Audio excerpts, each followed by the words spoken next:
सीधे प्रदेश की राजधानी भोपाल ले चलते हैं, जहां पर प्रदेश के मुखिया शिवराज सिंह चौहान संबोधित करते हुए आज ये सब इकट्ठे होकर देशद्रोह की भाषा बोल रहे हैं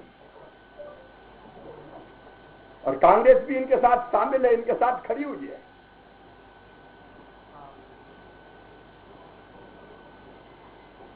एक और युवा नेता है कांग्रेस के कश्मीर के जहांजेब सिरवाल, उनने विवादित बयान दिया कि अमेरिकी राष्ट्रपति चुनाव में जीत हासिल करने वाले जो बाइडेन से आर्टिकल 370 को लागू करवाएंगे। कांग्रेस बताया कि कुछ और सुनना बाकी रह गया है। और फारूक अब्दुल्ला ने देश विरोधी बयान को पहली बार नहीं दिया है, कई बार राष्ट्र के खिलाफ बोले, भारत के खिलाफ बोले, हमारे देश के खिलाफ बोले। आतंकी मकबूल भट्ट से उनके रिश्ते से सब परिचित है।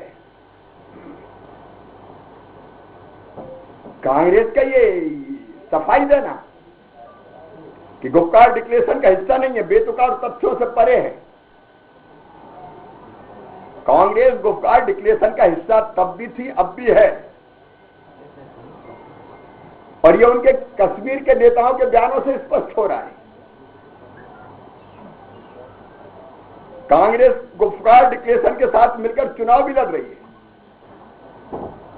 जो जिला विकास परिषद के चुनाव हो रहे हैं। वास्तव में कांग्रेस हमेशा से इन देशद्रोही ताकतों का साथ देती रही है। यहां तक कि पी चिदम्बरम साहब खुलेआम करें, गुलाम नबी आजाद करें कि कश्मीर से धारा 370, कश्मीर में धारा 370 फिर से बहाल होनी चाहिए। 13 नवंबर को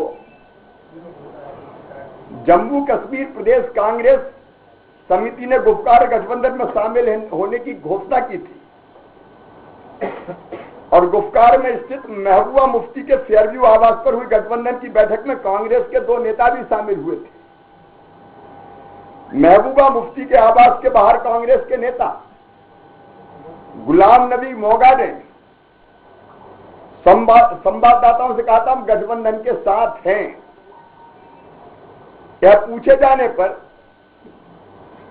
कि क्या गठबंधन के सदस्य दलों में कोई मतभेद है,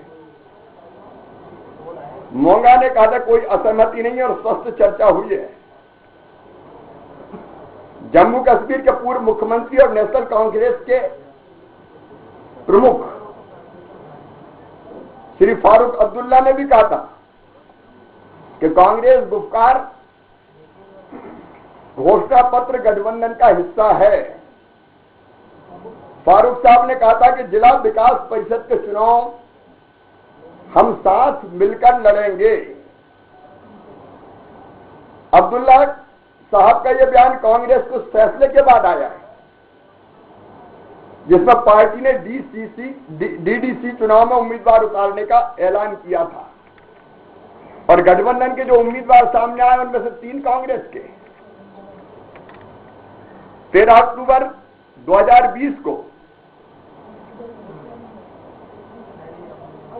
महबूबा मुफ्ती साहब रिहा की गई थी। उसके पहले फारूक अब्दुल्ला और उमर अब्दुल्ला साहब, इनको रिहा किया गया था। अब हिरासत से रिहा होने के बाद, आजाद होने के बाद ये देश के खिलाफ विश्व भवन पर उतरे हुए हैं। मैं कांग्रेस से सवाल पूछना चाहता हूं कि वो कांग्रेस का धारा 370 के बारे में दृष्टिकोण क्या है। मैडम श्रीमती सोनिया गांधी को स्पष्ट करना चाहिए। क्या उनकी अलगाववादी मानसिकता, फिर धारा 370 और 35A को हटाने के पक्ष में वो दोगली और दो मुही बातें क्यों कर रहे हैं? आतंकवादियों के साथ उनके रिश्ते क्या है? बटाला हाउस एनकाउंटर के बाद क्यों श्रीमती सोनिया गांधी रात भर आंसू बहाती रही? क्यों दिग्विजय सिंह आतंकवादियों के साथ खड़े हुए? मित्रों, ये अब्दुल्ला और मुफ्तियों और एक परिवार के गांधियों की एकजुटता का कारण लूट की अपनी दुकान कश्मीर में बंद हो जाना है। धारा 370 हटने के बाद कश्मीर, जम्मू और कश्मीर खुली हवा में सांस ले रहा है। जिन गलियों में कभी खून के निशान दिखते थे,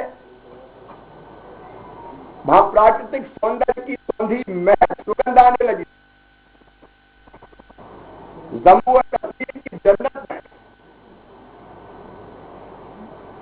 फिर से जहर घोलने के प्रयास किए जा रहे हैं और उन प्रयासों में कांग्रेस साथ खड़ी हुई दिखाई दे रही है। और इसलिए कांग्रेस को अपने दृष्टिकोण को जनता के सामने स्पष्ट करना चाहिए।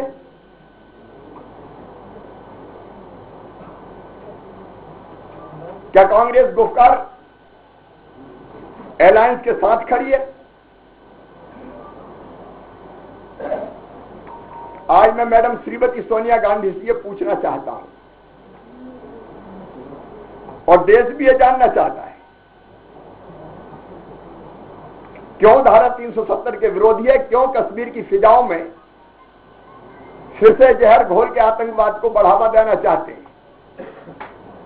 क्यों उनके बयान और उनका दृष्टिकोण आतंकवाद और आतंकवादियों के साथ खड़ा हुआ दिखाई दे रहा है?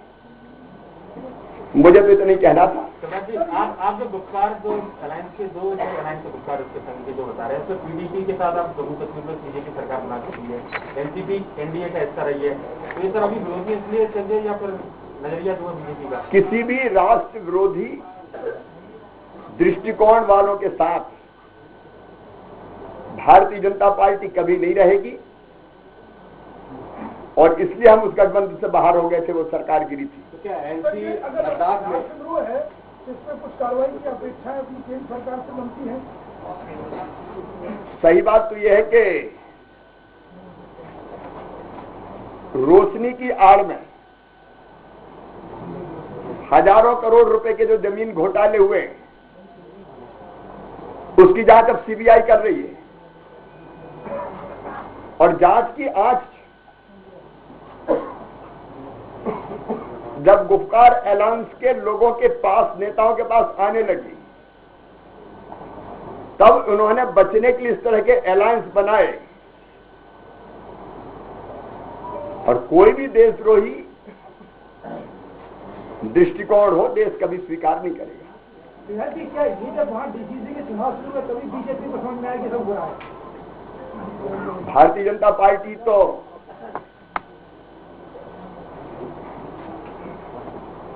जो ऐतिहासिक भूल पंडित जवाहरलाल नेहरू जी ने की थी, हमने देश को वचन दिया था कि जब पूरी तरह से बहुमत में आएंगे 370 समाप्त करेंगे, 35A समाप्त करेंगे।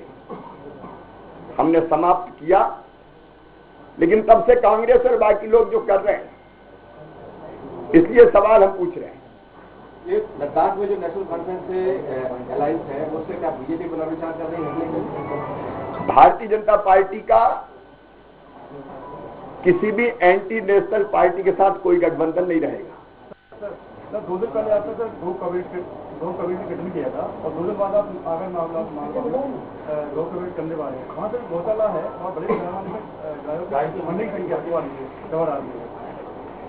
मैं खुद भी व्यवस्थाओं को देखूंगा। एक बात मैं स्पष्ट करना चाहता हूं कि कुछ विषय ऐसे होते हैं जिसमें एक नहीं एक से ज्यादा विभागों को साथ लेना पड़ता है। हमने पहले भी पर्यटन के लिए पर्यटन नीति बनाई और 5 विभागों को इकट्ठा साथ किया। उसमें जमीन चाहिए, अगर तो रेवेन्यू चाहिए, अलग अलग तरह के कई मामले होते हैं, उसको अलग तरह की कैबिनेट के रूप में, ना तो पर्यटन, अब रोजगार के लिए आज मैं बना रहा हूं। रोजगार हमारा फोकस है और रोजगार अगर देना तो एक विभाग के बस का काम नहीं है, और इसलिए मैं आज रोजगार के लिए एक ग्रुप ऑफ मिनिस्टर्स बना रहा हूं। वैसे ही गो संरक्षण और संवर्धन केवल पशुपालन विभाग नहीं कर सकता, इसलिए कोई अलग कैबिनेट के रूप में ना ले, मैं ये भी स्पष्ट कर रहा हूं।